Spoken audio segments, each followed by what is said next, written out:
بسم الله الرحمن الرحیم کتاب المرضى فتح الباری علماء لیکل دي چې دې کتاب المرضى ما قبل کتاب الاطعمه والاشربه اي مناسبه فی ذلك د دې دوه ابواب په مابین کې مناسبت سره نغی ذکر کی چې کله کله د بیماری اسباب چې کوم دي ناغه مشروبات او مطعومات دته پرنوید مې مطالعه نه داد کې د خالي تکا پښتای بیماری سبب به ذکر کوم خانم کله نو کله کله مطعومات او مشروبات چې کوم دي نو دا سبب د بیماری ګرځي هغه څنګه لکه ګوره طعام چې د مقدار مطابق اخري نو دې نقصان نه کوي فایده کوي خو کله چې طعام کې لږه غلو کې د خپل حد عادینا متجاوز شي د بیا سره بیمار کیږي خیال نه ورته لکه تاسو په یو روټه باندې نفس عادي کړی دی او چې سوار روټه خوري مستا بدن کې بیماری پیدا کیږي لہذا د اسباب د امراضنا تعدی فی الطعام دا تعدی فی المشروبات تا لکا اتبال کی اجلس علی المائدت وانت جائع وقم عنها وانت تشتهی پس دسترخان کی نا چخوگی او پاس په داسې حال کې چلاوتا ضرورت کیږي چې دمر نور خوړې شي ځان به تر اخره پورې نه رسي او کنی نبیار طبیعت خرابی نو کتاب المرضى مرضى د مریض جمع ده بیماران یعنی بیماری باب ما جاء فی کفارة المرض وقول الله تعالی من یعمل سوءا یجز به الله اکبر بیا خلاصه پاتې شو وسویم باب ما جاء فی کفارة المرض ور یو کفاره ده د کفاره نه ده او یو کفر دی یو کفر دی که فرق کفاره نه ده او کفاره به معنی ستاره اشاره ده چې په دنیا کې په مسلمان کم تکلیف راځي نو دی پسې خیر پروت دی دی پسې منفعت پروت دی نو دا بیماریان چې دي نو کفاره الذنوب نو ما جاء فی کفاره المرض باب د بیان د دې خبرې چې دا مرض کفاره د ذنوب دی مته چې کفاره د مرض دا مرض کفاره د ذنوب دی کله چې سړی نه ګناهونه وشي الله بیماری راوړي او دې انسان له صبر الله توفیق ورکي او کله چې د صبر توفیق حاصل کی نو هغه بیماری د شف دغه د ګناهونو د رېجېدو سبب جوړ شي وقول الله تعالی او ادا قول د باری تعالی من یعمل سوءا یجزا به هر سوچ عمل کوي د بدای نو بدل ورکول کی دیلا نو عمل سو بدل دا نو دارنګ د عمل صالح هم بدل دا نو عمل صالح بدل خو راحتی عمل سو بدل سزا دا نو کوئی کی د ګناہوں سزا کله کله د امراض په شکل کې راشي او دا امراض کوم دي نو دا کفاره الذنوب دی دې صد انسان تقصیرات او گناہوں معاف کیږي جی وفي قال حدثنا ابو اليمان الحكم بن نافع قال اخبرنا ابن عن الزهري قال اخبرني وروه بن زبير عن عائشه زوج النبي صلى الله عليه وسلم قال رسول الله صلى الله عليه وسلم ما من مصيبه تصيب المسلم الا كفر الله بها عنه حتى شوكه يشاكها ما من مصیبت ندی او مصیبت تصيب المسلم چې مسلمان تورسی الا كفر الله بها عنه مگر الله لری په دې مصیبت سره ګناونه د انسان حتی شوکتی کې شوکتی بالجرشی نو دا غایب شي د مصیبتونو حتی شوکتی تر دې پوری چې مصیبت ته غني بس تر مصیبت ته غني پوری ٹھیک شو مولوی صاحب یا حتی شوکتا حتی اعنی الشوکتا یا حتی یشاک الشوکا تردی چې مات شي غنا شوکا غنا چې مات شي یو شاکوها چې مات شي الکه یو غنا دا او غستا په بدن کې مات شو او تا په صبر وکړه د غنی ماتې دل دا ستاد ګناہوں معافوالی ده الله اکبر مسلمانا خو طالب پر خو خیر دی امیر سیوا کس طرح د خوګه شو نو ستا په درجه بلند شو بلاد خوګي مولا خفقیګه م درجه په بلندي تا خیال دی ورته او کله کله احزان راځي په انسان باندې غمونه او پریشانه او په دې غمونو پریشانو باندې کې چاره توفیق د صبر ملاوي شي ګناہوں نریږي جی وبه قال حدثنا عبد الله بن محمد قال حدثنا عبد الملك بن عمرو قال حدثنا زهير بن محمد بن محمد بن عمرو بن حلحلة عن عطاء بن يسار عن ابي سعيد الخدري رضي الله عنه عن ابي هريره رضي الله عنه عن النبي صلى الله عليه وسلم قال ما يصيب المسلم من نصب ولا ما يصيب المسلمان نرسيو مسلمان تا من نصب تکاوت د بدن نصب وی د بدن ستړي کېدل ولا وصب او نرسی ورته یو مرض ولا هم اور نہ غم ولا حزن او نہ پریشانی ګوره هم او حزن چې کوم دی کنه ته دې دواړو معنی پریشانی ده خو فرق دا دی چې هم تعلق ما سیاتی سره دی او د حزن تعلق ما مزا سره دی لکه مثلا تان سارمز جمع نه پاتش حزن تعالیه پاتش ٹھیک شو او اوس هم دی ته وی چلکه باران دی او ته وی چې زما چې جمعه ته زم لوند بشم او څنګه بسم او چته لار کې تاو نشم خوګ نشم نو دا هم شو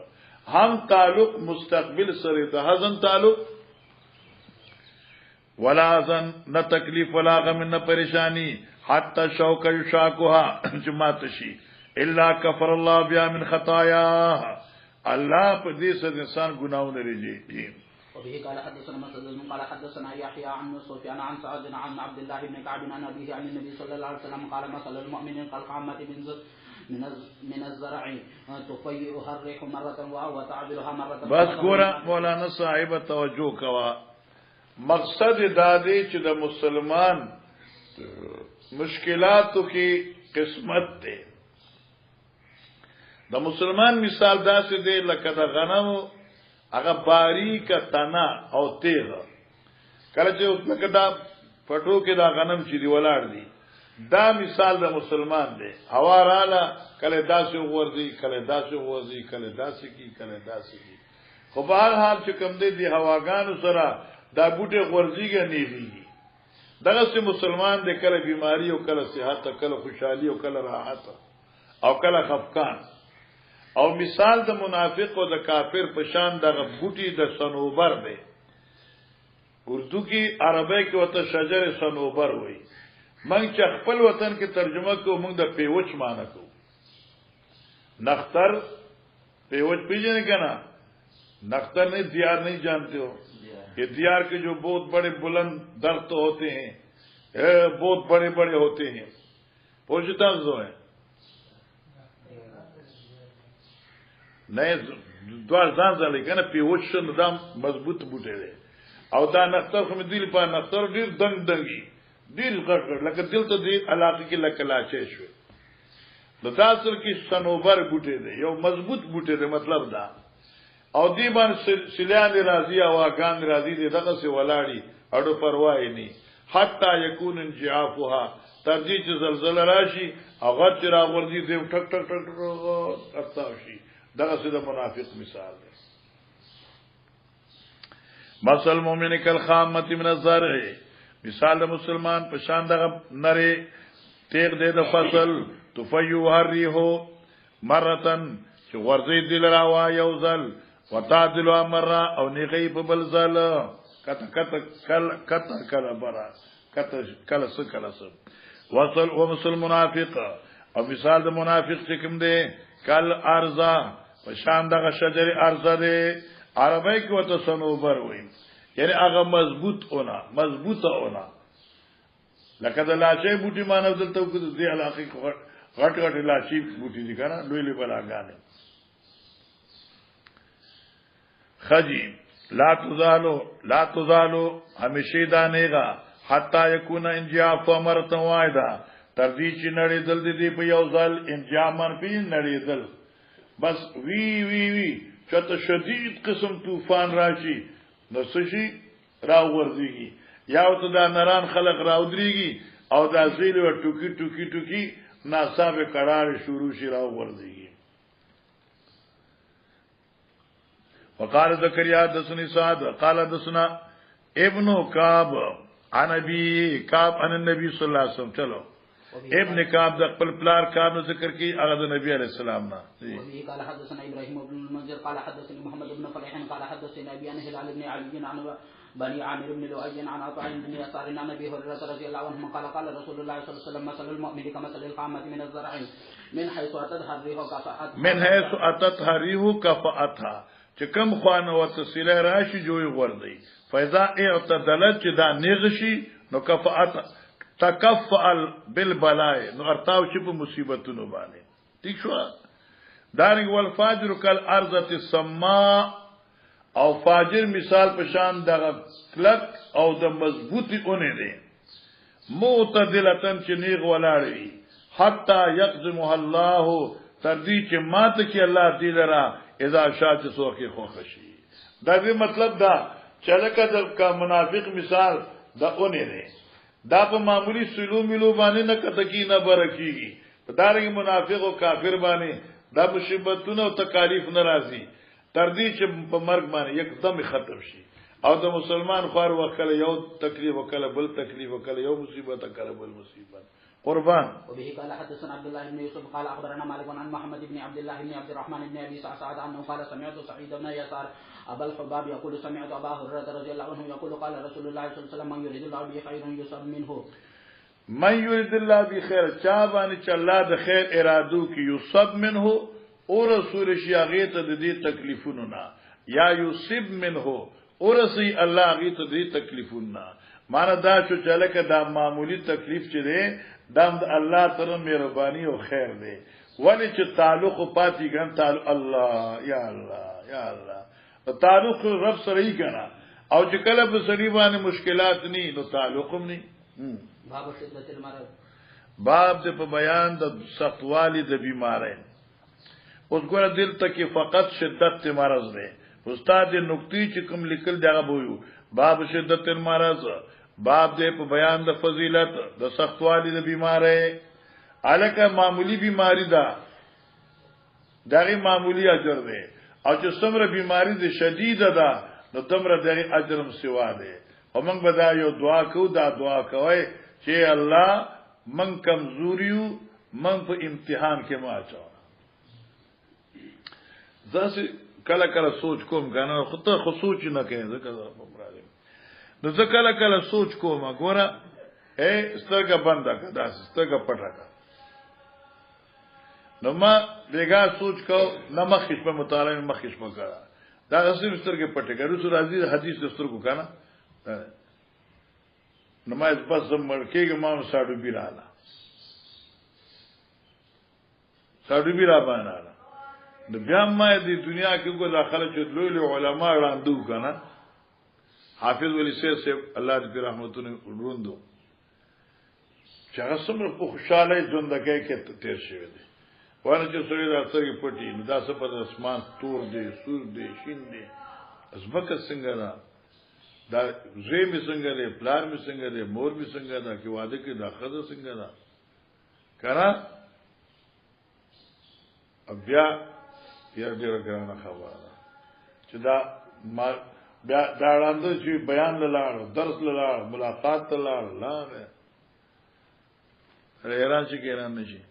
بڑکرام کې د شات توحید و سنت شورا وا ولی سید صاحب ته خلق وي چې تمه لړون دی وي چړون لاندې چې د سترګو والا فرض دیته دي هغه ته له خلق په زور غر ته خېجو بیا کوس کو پروا نه الله اکبر سره سوچ کې کنه احمد تم دا لغون مراقبه کو کنه یا چې لغون سترګې پټه کته چې دا څه حالت جوړي. الله اول سوال دار چې الله په موږ د امتحان مراول موږ ډېر کمزوري یو الله ستاسو امتحان موږ قابل نیو چې خراب نشو ربا موږ اصل خیراتی وبخا اصل خو ډېر کارونه کوي کنه موږ په کې هغه اصل کراو الله پاک دې مهربان جی وبه قال حدثنا كبير قال حدثنا سفيان عن الأعمش التحويل وحدثني بشر بن محمد قال أخبرنا عبد الله قال أخبرنا شعبة عن الأعمش عن أبي وائل عن مسروق عن عائشة رضي الله عنها قالت ما رأيت أحدا الوجه عليه أشد من رسول الله صلى الله عليه وسلم. ما نو لیدل یو کس الوجه علیه چې درد پاغي زیاتو د حضرت سیبنا نبی علیہ السلام باندې په سر باندې درد او د ټول نه زیات درد بخارو د ټول نه زیات سخت تبا رسول راضی چا صحابي چې ما الله پیغمبر ته خټیر سا انک لتوک واکن شدید سخت تبا وی شاید داسې چې الله تعالی اجر ډبل درکې او کرماله بیماری سخت ده اجر زبردست جی. وبه قال حدثنا محمد بن يوسف قال حدثنا سفيان عن الأعمش عن إبراهيم التيمي عن الحارث بن سويد عن عبد الله قال أتيت النبي صلى الله عليه وسلم في مرضه وهو يواك واكن شديدا حضرت بیمار في بیماری سخت سرا وقلت ما انك لتوعك واكن شديدا بشک تو بیمار شي په بیماری سخت سرا یا تو نه جوړه په نه جوړتیا سخت سرا قلت ما ان ذلك داستا سختوال بیماری چه ده بیان ملکا اجرین طالبات اجر ڈبل دے. قال نبی علیہ السلام فرمایا چې اجل او کنه ما دې پر اجر ډبل دی. بیا فرمایا چې ما من مسلم یصيب وذا ندی مسلمان چې ورسېای د تکلیف الا حات الله عنه خطایا مگر الله ریجی دغه نه ګناونه دي څنګه کما توحاتو ورق الشجر لکه څنګه چې غورځيږي په موسم د خزان پانی د بوټونا الله الله اکل چې موسم خزان راځي کنه او دا پانی څنګه وری شر کی را غورځيږي او چې شي کنه را غورځيږي څنګه چې دا پانی را غورځيږي نو تاسو تاسو ګناونه را غورځيږي. او اکبر دغه وجه د چولما بیمار سړي څخه چلاړ شي ناغي ته چې ما د پاره دعا وغواړه لکه دې ګناونه ریږي کنه اجه کله سړي ګناونه کمي نه دعا زر قبليږي. باب اشد الناس بلاء الانبياء ثم الامثل فالامثل الاول فالاول. باب دې په بیان د دې خبره اشد الناس بلاء سخت خلقونه په اعتبار د ازمائش سخت خلقونه په اعتبار د امتحان الانبیاء پیغمبران دي ثم الامثل بیا دې ته نږدې ثم الافلامثل بیا دې ته نږدې. دا معنا خپل مزاتی معنا وکړه مليان معنا کې فلامثل ثم الامثل بیا دوی نه غورا فلامثل بیا غورا ټیک افضل معنا غورا ده لیکن په دې کې اشتباه ده چې بیا غورا د نبی نه بیا غورا د دوی نه نه نبی نه خو غورا کې دی نشي معنا ثم الامثل بیا نږدې پیغمبر ته فلامثل بیا نږدې حقیقت لک الاول ثم الاول اول پس دا اولنا نبی مقام دی اوچت د بیا ورپسې علما دي ورپسې بیا نیکان خلق دي ولم صلو فلم صلو مشرانو باندې او مبارکو خلق باندې او افضل خلق باندې امتحانات راځي. وقد رأينا من علمائنا چا مبتلا او په شدائد او مشکلات باندې. چلو قال حدثنا عبد عن ابي حمزه عن الاعمش عن ابراهيم التيمي عن الحارث بن سويد عن عبد الله قال دخلت على رسول الله صلى الله عليه وسلم وهو يوقع فقلت يا رسول الله انك توقع عن شديدا قال اجل اني اوقع كما يوقع رجلان من اني اوقع بمارولشم بمارکیدشم کما يوقع رجلان منكم لکچ بمارکی د تاسو کې نه دو کسان تاسو دو کسانو ته زما د یو وی الله اکبر. قلت ذلك بأن لك أجرا قال أجل ذلك كذلك ما من مسلم يصيب أذى شوكة فما فوقه إلا كفر الله بها سيئاته كما تحط الشجرة ورقها. باب وجوب عيادة المريض. باب دې په بیان د وجوب تپوس د بیمارا مقصد داش چلکا دلته وجوب دې امام بخاری غالبا وجوب عیادت قائل دی. اصل کې عیادت المریض سنت دی سنت دی او دا د پیغمبر علی السلام طریقه وا. هر بیمار سړی تپوس کول دا یو مسلمان حق دی. اوس د تخی چلکه بیماری غټوي او کې وړي د چا غا خوګید او تاسو زما غا خوګی بیا د تپوس کا چلکه غا څنګه دی د چا سترګه خوګیدا او ته بیا تپوس کول شي چلکه سترګه دې څنګه را البته مشکات لیکي لکه باز سترګې داس خوږي لکای کې چې خیراشي او هغه سړی کته نشي تکلیفي ورتا نو علماء کې تول نزي زکه ابتا تخامغه ګوري سترګو تکلیفي بیا دبل چا په واسطه و چې لکه تپوس کو چې څنګه لري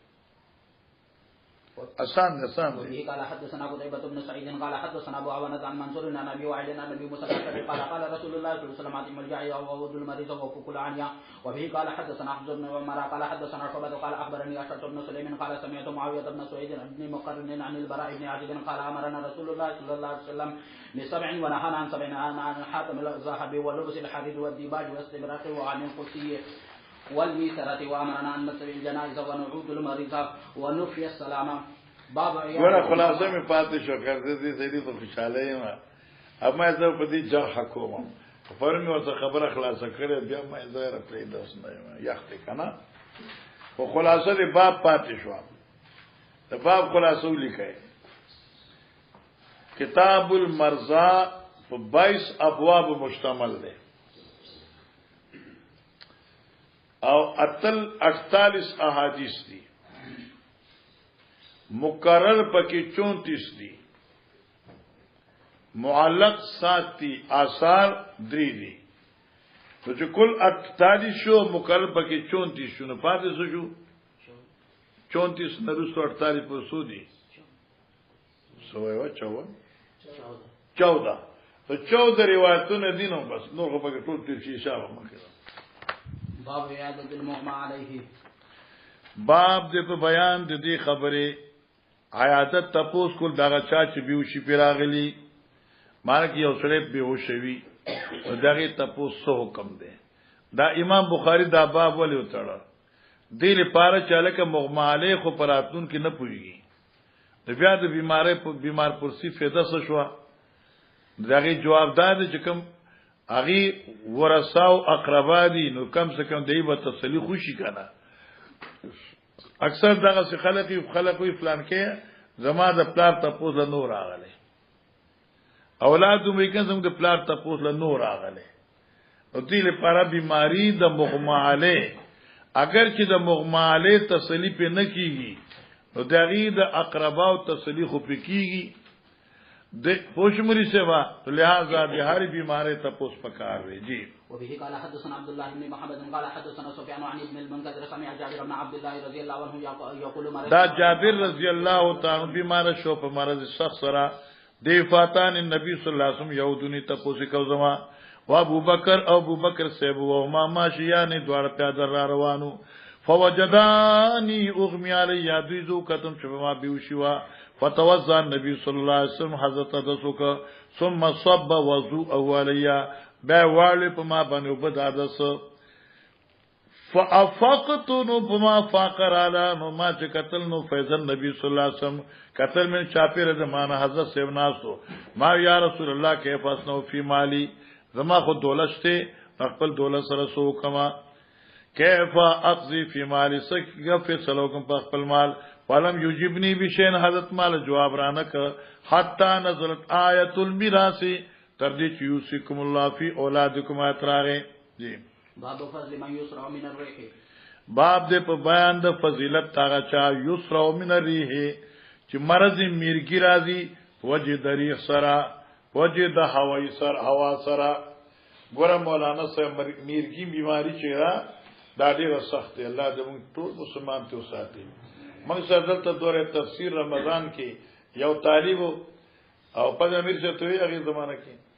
او یو مرګره هغه باندې میرګی بیماری و او کله کله بداسیو چې درس نه پاسید ګرمي وکړ غسلخانی ته ولا لمبل الله ار دغه څه کله کله داس بربند راوت الله یو دنه ناستو او باندې کسانو بربند دلته اجري راځل بربند بلارو کې ګرځي اسلام بیا چا او اتونی سورای شو جمعه یاره خو پای وخت ما یو دعا کړې و ډېر سپیشل اما مرګورو ته ما مړ خدای دې پاره خدای الله آزاد پر دې شهید په دعا کې سپیشل امرګور طالبان دعا وکړه الحمدلله بیا پورا درس کې سره نو برمن شي دا بیماری عجیبه بیماریاں وي دا میرګي بیماری ده کله کله اخلاق فاسده هغه سر راشي معنا دا هوا په آسامو کې بند شي قوت برداشت ختم شي بیا شوی راغورځيږي او کله دا په مست شیاطین سره راځي شیاطینو حملو سره راځي دی حدیث کې ذکر د هغه میرګي دی مینا ریه چا په وجه د ریس سره دی یعنی اخلاق فاسدو په اتباع سره دماغ کې هوا بند شو تیار شو چې تیار شو نو سره ورځي آزاد کمزوري شي درد ارتاو شي یو خزه وتا کتورا او هغه باندې بدا بیماری راتلا راله پیغمبر علی السلام ته جمال دعا وکا چې په ما دې مرګي اثر دې ځکه کله وګورځيګم نبی اسلام نے ایک بات دعا کو بدلو کہ الله دې صحت درکې خو کې بده کیفیت صبر وکړ اجر ډیر دی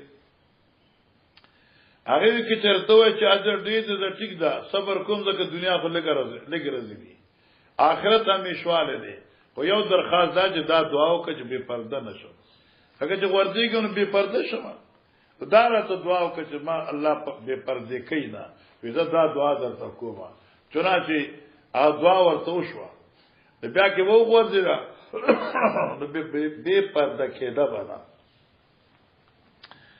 جی یسرا من ریح چو ورذل شی لوجداوانا خوشکن مرشد جناتو یاد نفوس حدیث او په واسطه سره وبه قال حدثنا مسعود قال حدثنا يحيى عن عمران ابي بكر قال حدثني ابن ابي رواح قال لي ابن عباس على اوريك امراه من اهل الجنه قلت بلا قال ايو نخم درته یو خزر د جنتونو جنتیانو نا قلت ما بلا ولنا هذه المراه سوداء ذات رنگ خزدا چنو سعيره ابن مخا اتت النبي صلى الله عليه وسلم قالت اني اسرا وما بني مرکی راضي واني اتكشف او ذکل کل بربندشم فضل الله علی الله نماز پر سوالو کا قالو فرمائن شیت صبر تھی کہ خطا خو غنو صبر ولکل جنات تعالی پر جنت تے وان شیت دعوت الله یوافیک اللہ ذ تاجور کی فق جوڑر کی فقالت اصبر صبركم فقاد نیت کشف کلا کلا اتکشف زمانہ کشف کی کشف ستر کی فضل الله اتکشف فدعلها الله الله جی ما کسان نے وبه قال حدثنا محمد بن قال حدثنا مغد بن عن ابن جريج اخبرني عطاء انه راى ام زفرة تلك امراه طويله سوداء على ستر الكعبه حضرت عطاء وچ دي لدره یو خدچن میں ام زفرو دا یو خدوا طويله اگدا سوداء تو رنگي او لتلکم زکی والا ستل کعبتی غلاف کعبی سرا او دې کې خبره یاد کا بعض علما وایي چې دا مخ کی چې کوم خزه سودا او د میرګي په بیماری مبتلا وا دقیق خزن ام زفر دی ځکه هغه روایت پسې دا روایت راغی امام بخاری ای پس دا روایت ذکر راوړو چې هغه مخ کی خزه چې واغه ام زفر ده او سوال دا چې مخ کی روایت کې همغوي چې هغه سعيره وا او د ام زفر څنګه رااله بیا علماء د ام زفر دای کنیت ته او سعيره نوم ده او بعض علماء چې نه دا جدا خزي دي باب فضل من ذهب بصره باب د په بیان د فضیلت هغه چا چې تلوي دیغه نظر او بیا دې صبر کوي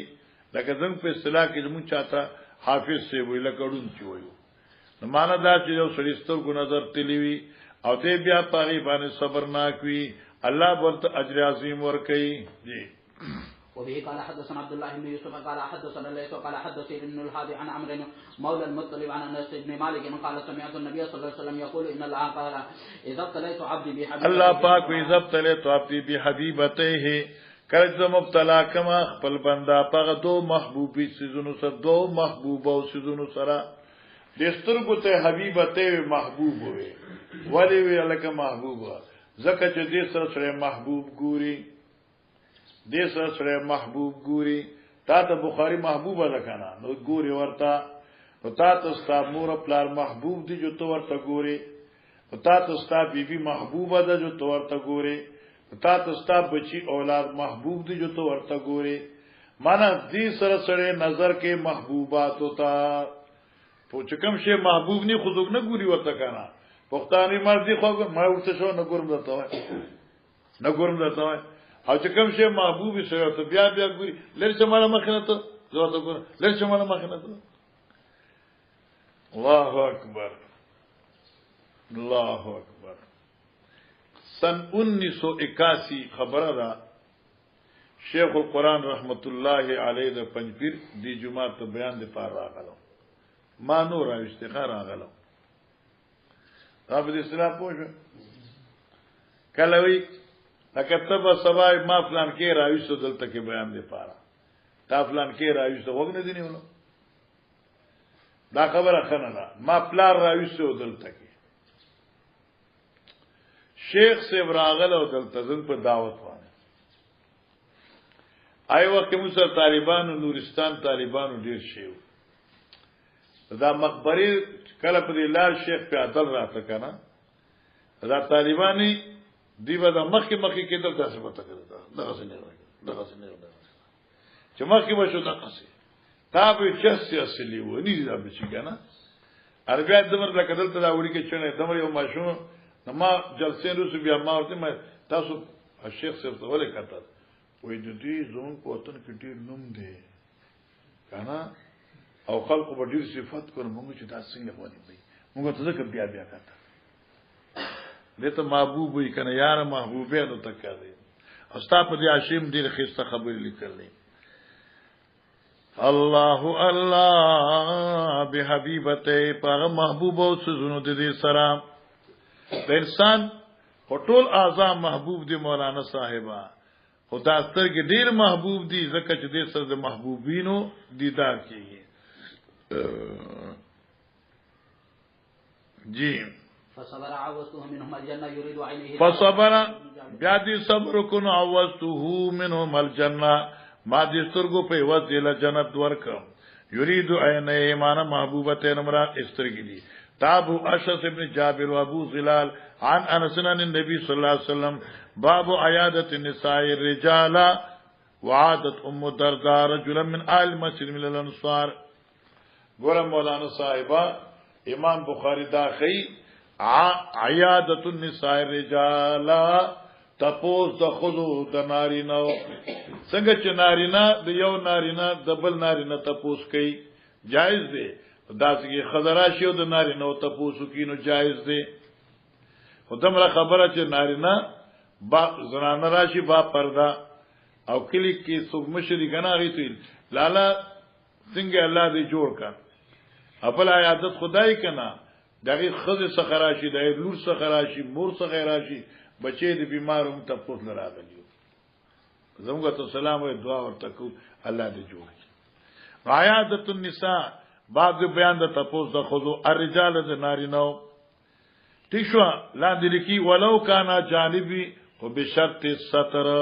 تستر به دا چې وسر بیا ناس نه وعادت ام الدرداء رجلا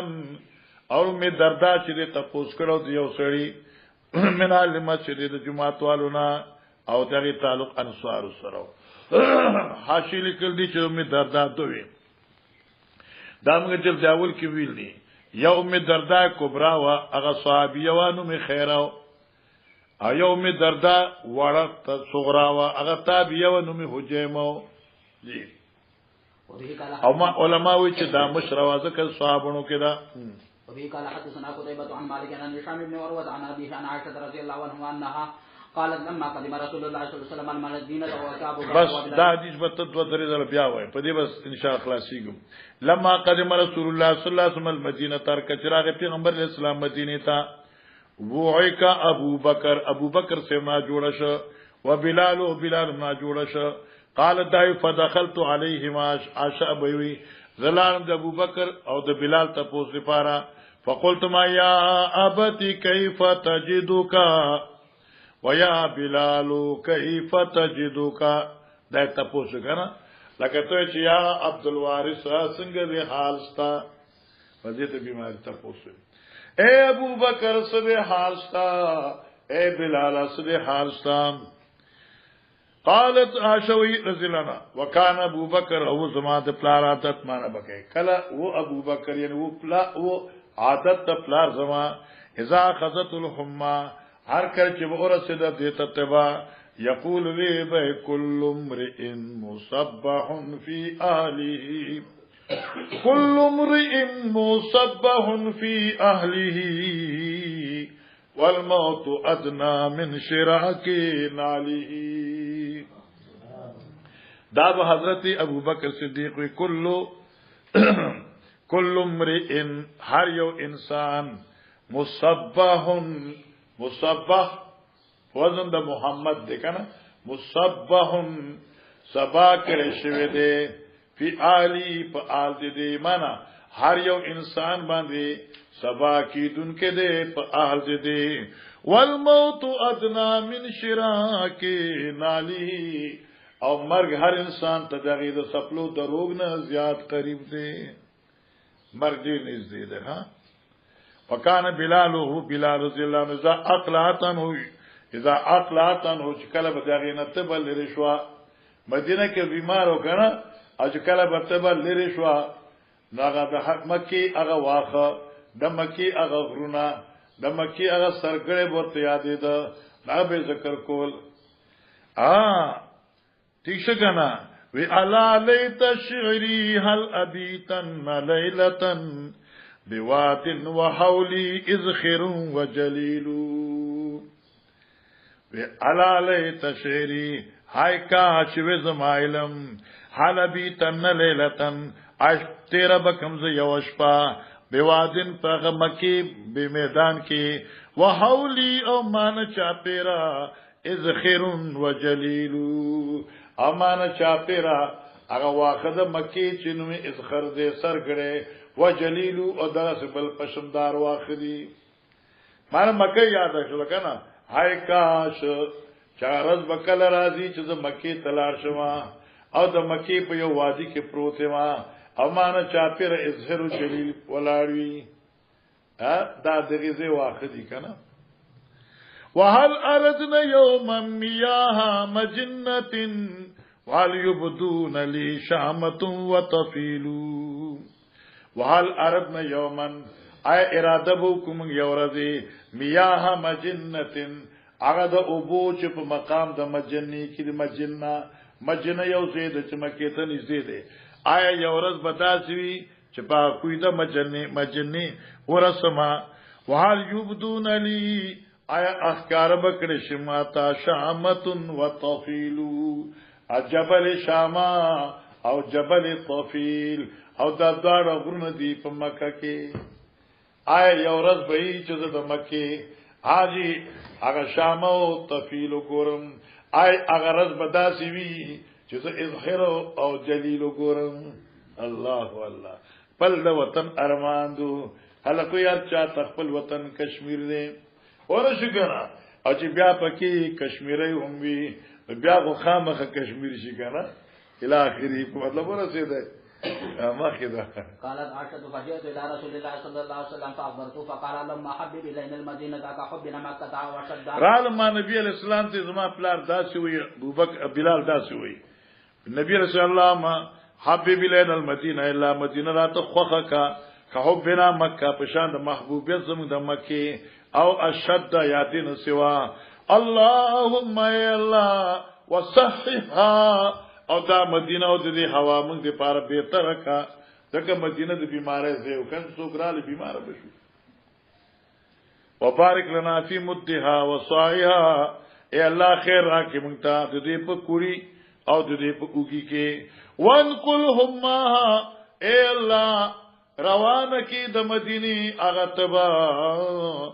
فجلها بالجحفا الله او ګرځي د طب مرکز جحفا او دا جحفا څه کوي لیوا چې هغه زمانه کې د پیغمبر علی السلام لوی دشمنان شو هغه په مقام د جحفې کو او دا جحفا چې کوم د آل شام اوس میقات او کله چې جدینه مدینه ته دی نو په لار کې بورډ لګېدلې وي د جحفه لکه اوس موږ یې الله اجلها هذا الحمى على اسرائيل الله دغی تبعی کو کې او دا ټول بیماری چې دی دی شابکه نه خان دی ولې باب عیادت الصبیان باب د په بیان د تپوس د ماشومانو دا نه چې غټ سړی بیمار شي نو تپوس وکړي نه چې ماشوم بیمار هم د ماشوم تپوس نه وکړي مقصد د بیمار تپوس پکاره جی قال حدثنا حجاج بن من حال قال حدثنا شعبة قال اخبرني عاصم قال سمعت ابا عثمان عن اسامة بن زيد ان بنتا للنبي صلى الله عليه وسلم ارسلت اليهم ان بنتا للنبي صلى الله عليه وسلم ګور دې حدیث وکړه داول کې بنت راغله لور د پیغمبر بنتن للنبي صلی الله علیه وسلم لور و د پیغمبر علی السلام ارسلت الیه دی بنتی به نبی علی السلام ته سره ولېګا او هو حال دا چې دا اسامه مان نبی صلی الله علیه وسلم نبی علیہ السلام سره دارنګ وصادو ویو پوښکنه یحسبو یا تحسبو دې زینبی دا ګمان کو چې ان ابنتی قد حضرت چې زمالول ابنتی زمالول قد حضرت حاضر کړي شوی دا هغه ته بیماری فشهدنا تاسو جی من کرا حاضر شئ فارسل الیہ السلام نبی علیہ الصلوۃ والسلام خپل ته سلام علیکم ويقول فرمای چې لله ما خذا الله په قبضه کې هغه څه چې الله واغستل وما اعطى هغه چې تعالی درکل وکل شرن دو بیا جل مسما هر چې الله څخه په نیټه مقرر دي فل تصبر بچي صبر کوا ول تحتسب الله نه طلب د اجر او ثواب کوا ٹھیک شو فارسلت بیا دې زینبی سره ولګ نبی علیہ السلام ته تقسم علیه حضرت قسم ورکړه فقام النبي صلی الله علیه وسلم ادرید پیغمبر علیہ السلام وقمنا او موږ پاسیدو ادریدو فرفع الصبي في حجر النبي صلی الله علیه وسلم یا حجر النبي صلی الله علیه وسلم اوچت کړه چې دا ماشوم د پیغمبر پاک جوړای تا ونفسو تتقاقعو او نفس د بچی روح د بچی جو تتقاقعو سلګي کوله هټ کی کوله معنا جا رہا تھا نفس جا رہا تھا مرنے والا تھا زن کدن ففاضت عینا النبی صلی اللہ علیہ وسلم جاری شستر کی پیغمبر اسلام فقال الاستاذ سعادت ماذا یا رسول اللہ دا سوجد اید اللہ پیغمبر صلی اللہ علیہ وسلم تاسو موږ د جړانه منه کړیو نو دا ولې جاره سوجدا قال حاضر رحمتون دا خاصه رحمت ته وضع الله فی قلوب من شاء الله دا اخد په دغه چا چې دغه خوښ شي من عبادی د خپل بندګانو نه ولا يرحم الله من عبادی الا الرحما او رحم نکي الله په خپل بندګانو کې مگر پاغه چا چې په بل رحم دلوي چې ایسے کروگے تو ویسے بروگے دوسرے پہ رحم کروگے تو تم پہ رحم کیا جاوے گا اس دیزه کې کتاسو حاشد بخاری شریف کتلی ویلو ډیره خدا دینه معلومیږي چې دا ابن بطال حاشیه چې کوم د شرحه دا د عمدۃ القاری نه مخکې تیر شوی ده ځکه چې عمدۃ القاری دا عبارت د حاشیه ذکر کړ دی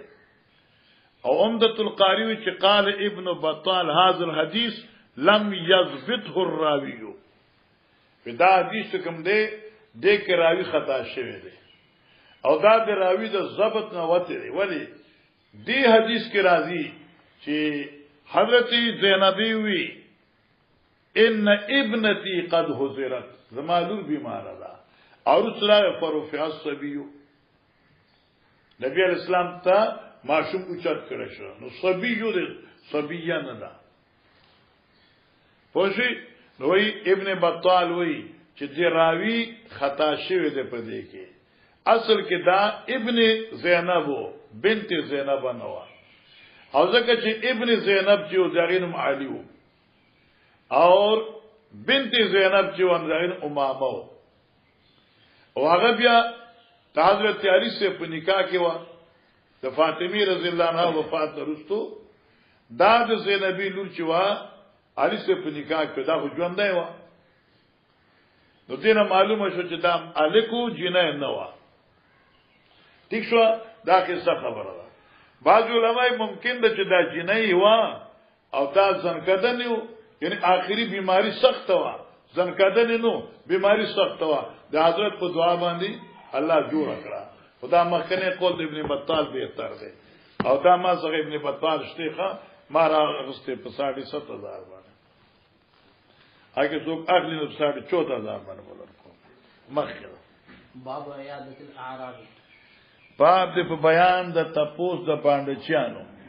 مطلب دا څه چې دار شعری تپوس بکې عیادت الاعراب د ناپوی او د باندچی تپوس بکې او چونکی د باندچانو چونکی آداب ډیر کمی اګه نبی اسلام ول تسلی ته او دې تسلی نه منله جی وا وبه قال حدثنا معل بن اسد قال حدثنا عبد العزيز بن مختار قال حدثنا خالد عن كلمات عن ابن عباس رضي الله عنه ان النبي صلى الله عليه وسلم دخل على عربي يهود نبی اسلام لاریو عربي سقج تپوس کو قاضي وکانه نبی صلی الله علیه وسلم عادت نبی اسلام اذا دخل على مريض يهودو کله چې و داخل شي او مریض څخه چې تپوس به کو قالو وی به ورته چې لا باسا طهور ان شاء الله لا باس پروا مکوا پاکون کې دا بیماری ستاله الله ته منظوري لا باس تو ان شاء الله به وي قال دې قلت دې سړي قلت طهور اے محمد صلی الله علیه وسلم ته چې طهور دا مال پاکون کې کلا طهور نه ده بل یهما بلکې دا غیر مطلب دا تفور او تسور علی شیخ کبیر تفور تسور یو معنا تفور جوشوي تسور جوشوي علی شیخ کبیر په بوډا زوی باندې تزیر القبور او لګی دل قبر نو تا نبی اسلام فنامه ذن او نبی اسلام ورته لا باس تور ان شاء الله پروا مکوا دا تعالی پر پاکون کې دے دی ورته چې قلت طهور کلا طهور نه ده بل هم ما تفورو علی شیخ کبیر تزیره القبور دا غتبه د چخټکی په بابا باندې او مقبره ته لیږي یې مړکی نبی صاحب بیا تاسو نه چې توجه دا څه صحیح نو باب عیادت المشرک معنی دا شو د مشرک تاسو ګناه نه جایز ده لکه نبی علیہ السلام چې د ابي طالب تاسو لتلو آسان د مخکې د شاوه خلاصوا سليمان بن حرب قال حدثنا ما بن زيد عن ثابت عن انس ان غلاما اليهود قال ان غلاما ليهود یو غلام د يهوديانو نانو کان يخدم النبي صلى الله عليه وسلم چایو د پیغمبر علی السلام خدمت کاو فمرض یورز دې بیمار شو فاتاو النبي صلی الله علیه وسلم يعوده حضرت راغی دغی تپوسلا فقال حضرت اسلم علیکم مسلمان شوی فاسلم اسلام قبول دا روایت ته مختصر د موږ بل ځکه ویل پلات ته کتاغي اتیا ابو القاسم قال سيد ابن مسيب وی عن ابي لما حضر ابو طالب جاء النبي صلى الله عليه وسلم ابو طالب چې کله مړ کېده حضرت تپوس لراغله او شابه باب اذا عاد مريضا فحضرت الصلاه فصلى بهم جماعه باب دې په بیان د دې خبرې اذا عاد مریضن چې یو سړی د بیمار پرسه د مریض لراشي فحضرت الصلاه بیا په دغه وخت کې مستیم شي فصلى بهم جماعه او دغه مریض بیماره مخ شي او دوی ته د جمع موضوع کی حاصل څه شو چې ستا ته پول سوکراشي د مستیمي نو په دې کور کې موز کول شي دا ځکه بعض روایتو کې راځي چې بیمار تپوس لاړ شي نو ډیر باندې کینه او دل تراغه الکه کې ټیم وی او کور واده څه تکلیف نه د موز ټیمي نو مریض پسې موز کول شي ځکه نبی رسول الله بیمار او صحابه راغله نبی رسول الله پسې نبی رسول الله مخکې شو امامتي وکړه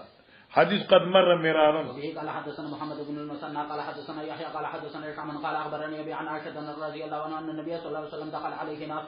يعودون في مرضه فصلى بهم جالسا فجعلوا يصلون قياما فشار اليهم ان اجلسوا فلما فرغ قال ان الامام يؤتم به فاذا ركع فركعوا واذا رفع فرفعوا واذا صلى جالسا فصلوا جلوسا. قال الحميدي هذا الحديث منسوخ دا حدیث منسوخ د موږ مخکې ویلو امام بخاری ویل ان النبي صلى الله عليه وسلم وجه منسوخیت صدا نبی علیہ السلام آخر ما صلى آخر هغه مو چې حضرت کړو صلى قاعدا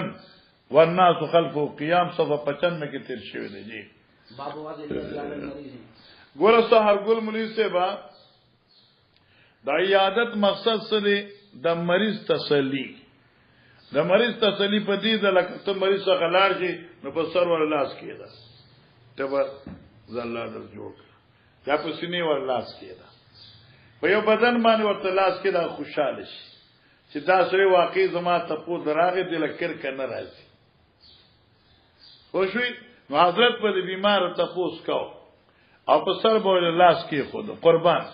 وبه قال حدثنا المكي بن ابراهيم قال اخبرنا الجعيد عن عائشه بنت سعد ان اباها قال تشكيت بمكه تشكوا شديدا تشكيت بمكه سعد ز بیمار شم په مکه کې شکوان شدیدا په سخت بیمار سره راغه ماته نبی علیہ الصلوۃ والسلام یو دني زما ته پوسکو ما ته یا نبی الله انی اترک مالا و انی لا اترک الا ابنه واحده زخر مال پریدم او فقط یو لودا جی آسان دی وای عذاب مخې ویل دي بسلسه مال او اترک ثلث قال لا قلت فاوصي بالنسبه واترك النصف قال لا قلت فاوصي بالثلث واترك لا ثلث قال الثلث والثلث كثير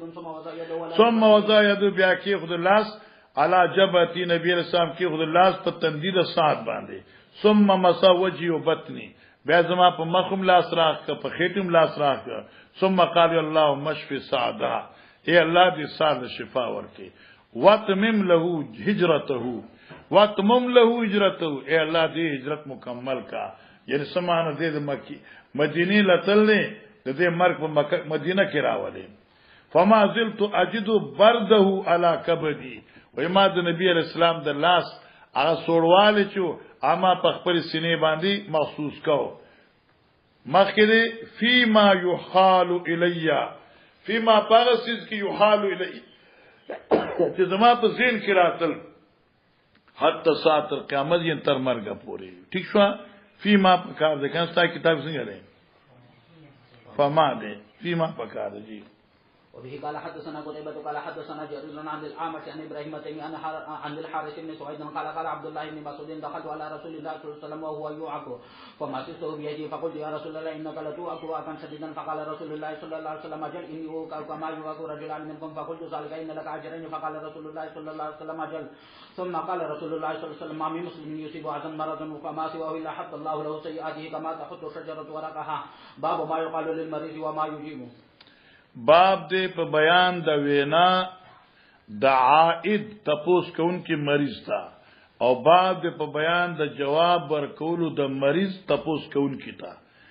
دغه خبر عقد یو اقوال روایت دریم زربان راغی شابه تکړه شو. وبه قال حدثنا كبير قال حدثنا سفيان عن الاعمش عن ابراهيم التيمي عن الحارث بن سعيد عن عبد الله قال اتيت النبي صلى الله عليه وسلم في مرضه فمسسته وهو يعق وعكا شديدا فقلت انك لتوعك وعكا شديدا وذلك ان لك اجرين قال اجل وما من مسلم يصيب عزا الا حط عنه خطاياه كما تحاط ورق الشجر. وبه قال حدثنا اسحاق قال حدثنا خالد بن عبد الله عن خالد عن كلمة عن ابن عباس رضي الله عنهما ان رسول الله صلى الله عليه وسلم دخل على رجل يعوده قال لا باس طهور ان شاء الله فقال كلا بل هي حما طهور على شيخ كبير كيما تزيره القبور كيما تزير القبور دي لپاره مقبره ته بوزيو. باب عيادة المريض راكبا وماشيا ورفقا على الحمار. باب دې په بیان د تپوس د مریض په سورلای سره و ماشین پیادل وردفن علی الحمار او رستو کې ناول د یو مرګری په حمار باندې. حضرت صلی الله علیه وسلم صحابي لراغلو او ځان سره په حمار باندې بل صحابي اسامه غالبا هغه کې ناول. ٹھیک شو نو د حمار مانو په حمار سره کو لکه د عربو حمار قچو چلو ماخره. وبه قال حدثنا يحيى بن بكير قال خبرنا قد محقق خبره بس على اکاف کته ته وي کته پیجنې او په دغې کې بنیر کې ورته بس وي نو موږ به پروس کا موږ بنیر مرګر مو کله په بس باندې په خر باندې بس واچو بیا به خندل اکاف منسي نه کته علا قطیفتن فدکیتن او په دې قتل پاسا بیا یو صادر اچولو فدکی معنا د فدک جوړ علاقه ده واردف اسامه وراءه او اسامه ځان سره سو کېنولو یعود تپوس کو د صاد ابن عباده قبل وقعه بدر چې دا خبره د بدر نه مخ کې و فصار روان چې حتا مر بمجلسن چې تیر چې په یو مجلس فی عبد الله ابن ابي ابن سلول زیو پکې وذلك قبل ان يسلم او دا مخ کې دغه زمانه نه وا چې د اسلام اخکار کړو مسلمان شیخ خنو کم دا قید بولګي قبل ان يسلم قبل ان اظهر اسلامه انو دا مغازی کې ویل شابه وای کنه وفي مجلس أخلاق من المسلمين والمشركين عبدة الأوثان واليهود وفي المجلس عبد الله بن رواحة فلما غشيت المجلس حجاجة الدابة حجاجة الدابة أغدولو دابي خمر عبد الله بن أبي أنفو بره پوزه باندې کپڑا کې ول شابه قال لا تغير علينا لا تغبروا علينا لا تغيروا لا تغبروا علينا دوری ما الوزه په موږ باندې فسلم النبي صلى الله عليه وسلم وهو وقف ونزل فدعاهم الى الله فقرأ عليهم القرآن فقال له عبد الله بن ابي يا ايها المرء انه اے سړیا انه لاحسن معنا ډیر خسته دي مما تقول هغه چې توای ان کان حقا کی چریت دا قران چې توای کی دا حق وي دا ډیر خوندور دی خو فلا تؤذنا بي في مجالسنا من تبزم په مجالسو کې تکلیف نه راکې لوټ به بند ساتي ورجی الى رحلک کورتزا فمن جاءك فخصص علی چې تاسو غو سکراغ نو ورته بیان وا قال ابن رواحه بلا یا رسول الله فخشنا بی راتل کوم ته په بیان د قران سره په مجازم پجرو کې فإنا نحب ذلك شابه موږ دا خو فاستقبل المسلمون والمشركون واليهود حتى قابيت يتساورون تر دې چې قریب شدي په یو باب لمانه حمله ور شوه فلم يزل النبي صلى الله عليه وسلم يخفض من تسلي وركولا دمي وركولا حتى سقطوا فركب النبي صلى الله عليه وسلم دابته حتى دخل على سعد بن عبادة فقال له اي سعد الم تسمع ما قال ابو حباب يريد ابو حباب كنيت ابن سلول ذا يا رسول الله اعفو عنه الله پیغمبر معافی کو کم دے رکھتے ایک صبر کا او فانو درگزرتو کا وصفه نظر انداز کا فلقد اعطاك الله ما اعطاك الله تعالی درجه د نبوت در کړی چې کومه در کړدا او وجد ابن سلول د نخری صدا اجتماع هذه البحر د محلي والو اتفاق کړو ان یتوجوه چې د په سر مان تاج کیدی فيعصبوا بیا ول په سر اتړي فلما رد ذلك بالحق هر کجی دا تاج پوج د حق رد شو الذي اعطاك الله شرقا نو دے سوش غوسش بذالکا چر زما تاج پوشی ختم شو فذلك الذي فعل بما رتا دق اغشی دی چې دی پتا باندې کین پتا غوسه شوی ذکر دی چې دی مشری لاړه ختم شو جی وبه قال حدثنا عمرو بن عباس قال حدثنا عبد الرحمن قال حدثنا سفيان عن محمد هو ابن المنكدر عن جابر رضي الله عنه قال جاء النبي صلى الله عليه وسلم يعودني ليس براكب بغل ولا برزون لا براكب بغل نو حضرت سوریدون کے پقچر ولا برزون او نه اس ترکی باندې چلو باب قول المريض اني وجع او راسه واشتد به الوجع وقول ايوب عليه الصلاه والسلام مسني يزر وانت ارحم الراحمين بس مقصد د امام بخاری د باب دا دی چې اوسره کی بیماری خپل بیماری اخکار کول شي قول المرء انی وجون یار سر می خوږي دا ویل شي ګناه نه ده خېټه می خراب ده ویل شي ګناه نه ده طبیعت می ټیک نه ده ویل شي او واراسا یا دا قول د مریض واراساه هاي زما د سر درد را سر تو یګن واراسا آئے سردردی زمان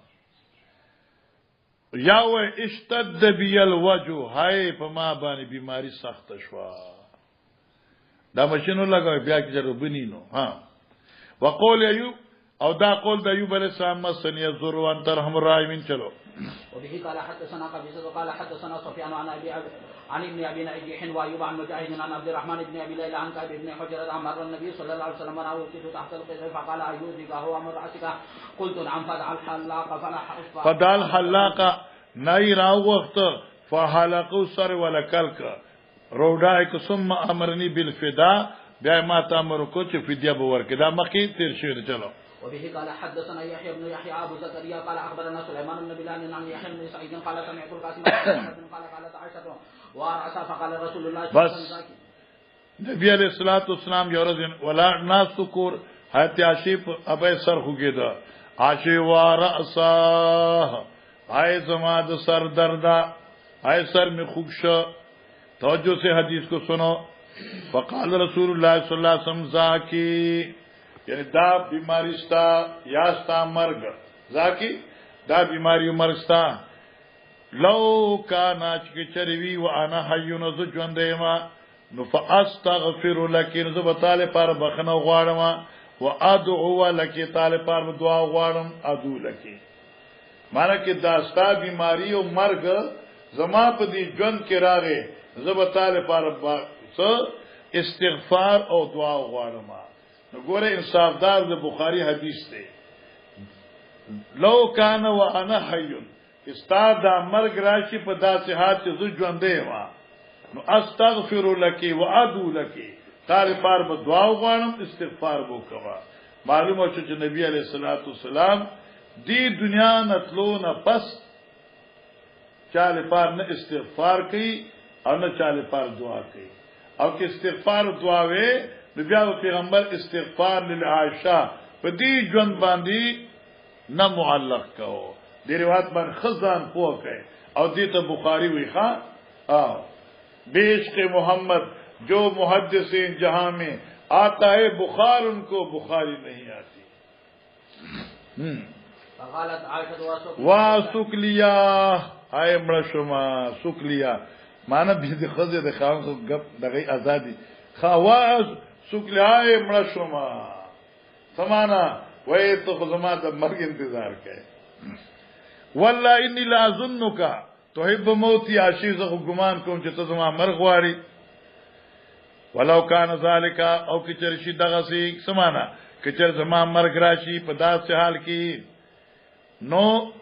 لا ذللت اخر یومک معرسن فخامخو بغرجت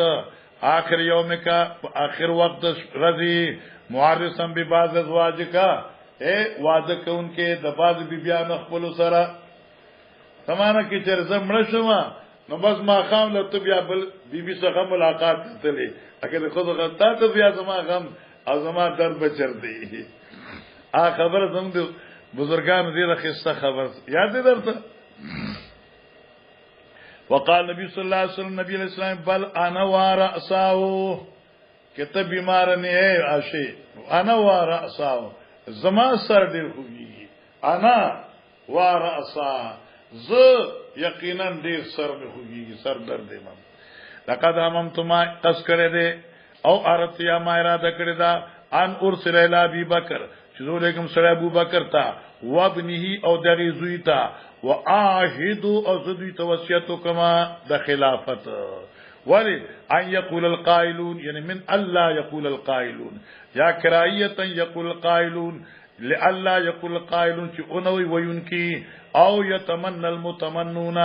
یا ارزون کی ارزو کون کی د خلافت دینه معلومه شوا چې پیغمبر علیه الصلاۃ والسلام د صدیق اکبر خلافت ته اشاره وکړه بیا فرمایل ثم قلت بیا فرمایل سيأبى الله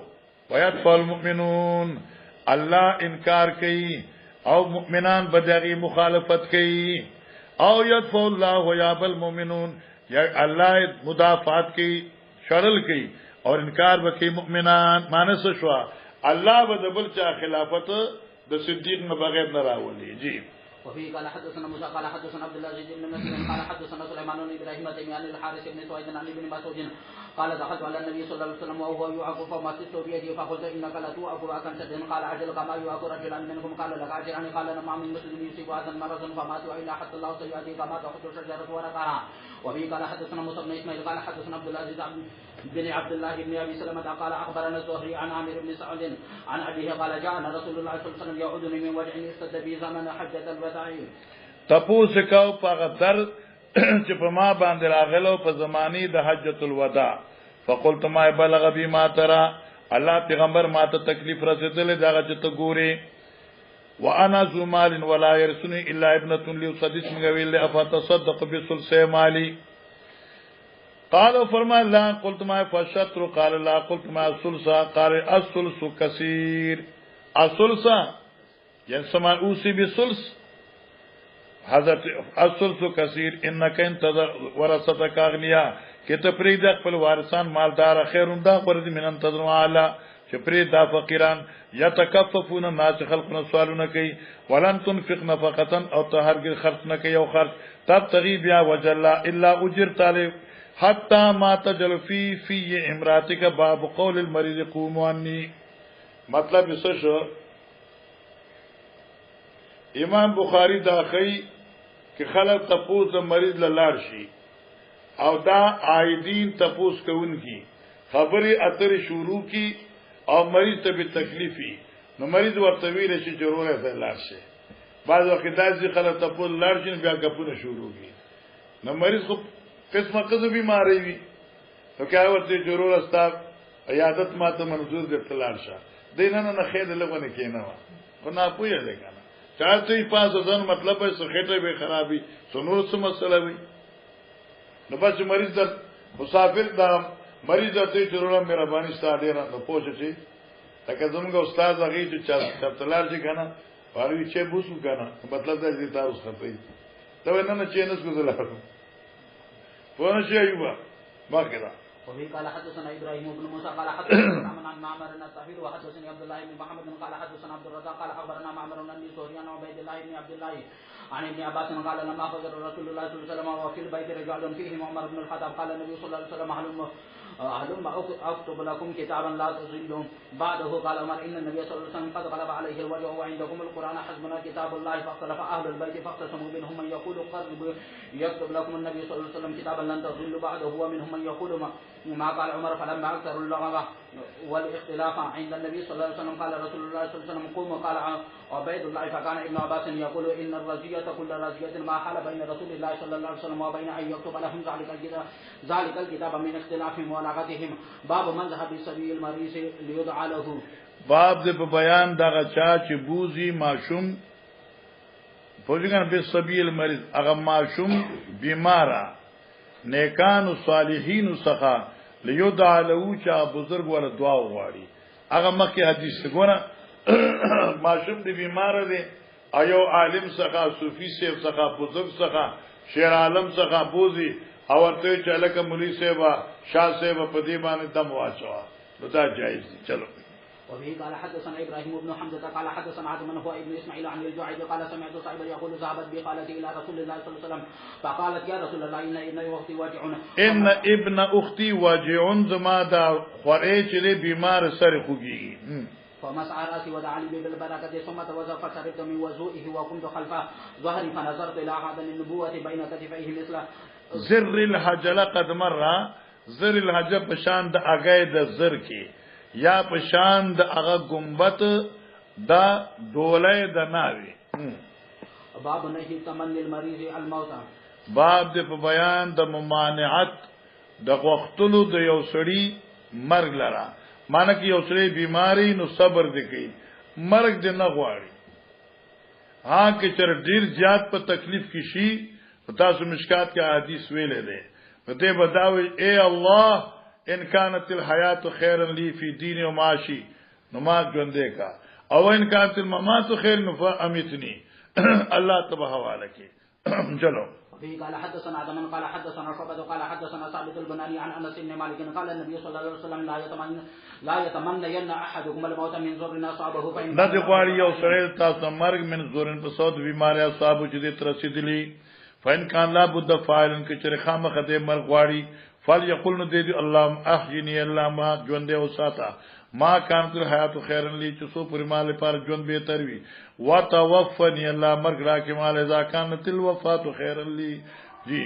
وبه قال حدثنا عدم قال حدثنا شعبة قال عن اسماعيل بن ابي خالد عن قيس بن ابي حازم قال دخلنا على حباب نعوده مگر داخل جو په حضرت حباب الارض صحابي باندې نعود چون غای ته پوس کو وقد اكتوا سبقيات او دې په خپل بدن باندې و داغونه لګولو د اور داغونه جایز نه دي الا عند ضرورت ښا یا داس بیماری چې واقعي هغه د پاره ډاکټر وي چې دله دغه داغ هی مفید دی بیا ټیک دا. فقالوا ان صابنا الذين سلفوا بشک زما هغه مرګري چې مان مخ کې تیر شوی دي مزو مخ لارل ولم تنقصم الدنيا انو کم کړی دغه اجر دنیا مریاض لم تنقصم الدنيا نو کم کړی دغه اجنه دنیا ما چې سو دنیا کې لوګي تند تیرې کې لال نو اجنه ځان سرول و ان اصبنا مالن او موږ چې موږ ته رسیدل د مال دا سمال دې چې لا نجدو پوښګنا موزن الا تراب چې نمم اغي دې پارزه مگر خاور ده و ان اصبنا ما بس موږ ته ملاو شاغه شی لا نجد له موزن چې نمم دغه د خودو الا تراب مگر خاور ابادیان کو نور خو نشته ولولا ان النبي صلی الله علیه وسلم نهانا کہ پیغمبر اسلام غد مرگ وختونه من کړي نه ان دعا بالموت چې موږ دعا د مرګ کو لا دعوت بما وزان د پاد مر سوال کړو ثم اتنا مرتن اخرى چې بیا موږ بلزل رالو او يبني خائطا لو دي ځان له دیوال جوړو پیسې وسغه دی کنه ځان له کوټه جوړولا فقال ان المسلم يوجر في كل شيء ينفق وانسان له اجر ورکول کی پار یو شی چې د ځان خرج کړي الا في شيء يجل في هذا التراب سوا دغه پیسو نه چې په دې خاور کې منډي ضرورت ته پار کور جوړ کی دم اجر دی او چې دا نور په خرچ کې نو دا اجر نه بار چلو قال حدثنا ابو اليمان قال اخبرنا شيبان بن زهري قال اخبرني ابو عبيد بن مولى عبد الرحمن بن عوف ان ابا هريره قال سمعت رسول الله صلى الله عليه وسلم يقول لن يدخل احد عمله الجنه قال ولا انت يا رسول الله قال ولا انا یعنی هرگز نشي داخلول یو کس لره دغه عمل جنت ته صحابه وی ولا انت یا رسول الله ته هم په خپل عمل به جنت ته نه دي قال هل ولا انا زم په خپل عمل سره نظم الا ان يتغمدني الله بفضل لیکن ما به الله په غیګه د رحمت کې واخلي او جنت ته وبوزي فسددوا تل کوي په سم لارې باندې وقاربوا نزدیک کول کوي الله رحمتونو ته ولا يتمنى احدكم الموت او نه دی غواړ یو د تاسو مرګ اما محسن کې وی دی نیکو کار فلعلو ان يزداد خيرا کې ژوند ولا ملاو شنو سنیک اعمال وو کی و اما مسین کی گناہگاری فلعلو ان يستعتب نو کې دې چې د استعتاب کی استعتاب طلب د پخلا کولو د الله یعنی د ګناونو معافی نه بوواړي دینه معلومه شو چې اعمال اگر چې اسباب ظاهریه دي د دخول جنت لپاره خو اصل سبب چې کوم دی هغه رحمت ته الله دی او دغه رحمت ته الله توحید د باری تعالی دی چلو وبه قال حدثنا عبد الله بن ابي شيبه قال حدثنا ابو اسامه عن هشام عن عبد الله بن زبير قال سمعت عائشه قالت سمعت النبي صلى الله عليه وسلم وهو مستند الي يقول اللهم مستند الي النبي الاسلام ما سره تډډ لګون کیو او اللهم اغفر لي وارحمني والحقني برفيق الاعلى ما وبخف ما رحمك الله بره مې سوال چدي هغه ته ورسوا برته مې ورسوا دوی کته دي موږ چې برته ورسوا حضرت ما بره ورسوا دوی نه کته دي الکه بره دي خدای باندې جی باب دعاء العائد للمريض وقالت عائشه بنت سعد عن باب د بیان د دعا د تپوس کوونکی د بیماره الکه چې کله بیمار پرسیل لار شي نو غي د پر دعاګانې غواړي ښا او څنګه دې مخکړه وقالت عائشه بنت سعد عن ابيها قال النبي صلى الله عليه وسلم اللهم اشف سعدا الله شفاء ورکی سعد لا اللهم اشف اميرنا ولعينه جی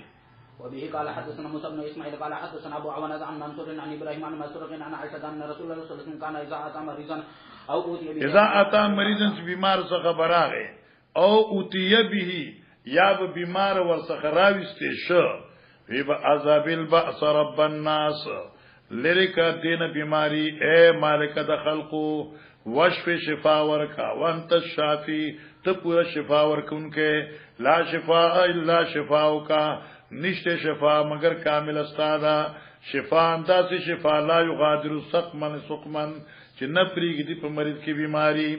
وقال عمرو بن ابي قيس و ابراهيم بن طهمان عن منصور عن ابراهيم وابي الزهى اذا اوتي بالمريض قال جرير منصور عن ابي الزهى ودو وقال اذا اتى مريض باب وضوء العائد للمريض ما توکل باب د په بیان د ادس کولو دا تپوس کون کی لپاره د فائدې د مریض للمريض لاجل فائده المريض لکه نبی علیہ السلام چې راغی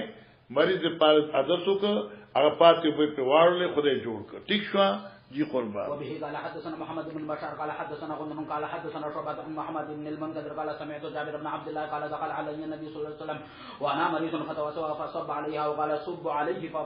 فعقلت فقلت لا يرجني الا كالذين فكيف الميراث فنزلت آية الفرائض باب من